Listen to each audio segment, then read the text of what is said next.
ஹீரோவுடைய introduction. நம்ம தாத்தா பாலையா இந்த படத்துல பரதநாட்டிய டான்சர். இல்ல நான் தெரிஞ்சேதான் கேக்குறேன். இதெல்லாம் எங்கடா உட்காந்து யோசிப்பீங்க? ஆட தெரிஞ்சவனுக்கே பரதம் வராது. இந்த ஆளுக்கு ஆட தெரியாது, ஆட்டதான் தெரியும்னு உனக்கு நல்லாவே தெரியும். அப்பயும் எப்படிடா இப்படிப்பட்ட சீனெல்லாம் எடுக்கிறீங்க? சரி அதெல்லாம் விடுவோம்.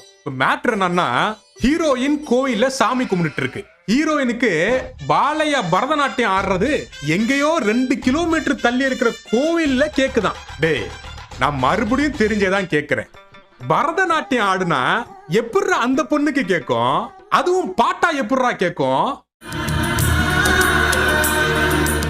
கண்ணாடி பார்க்கையில அங்க முன்னாடி மோகந்தான், கண்ணே நீ போகையில கொஞ்சம் கொலுசாயம்மானந்தான். சரி போய் தொலை.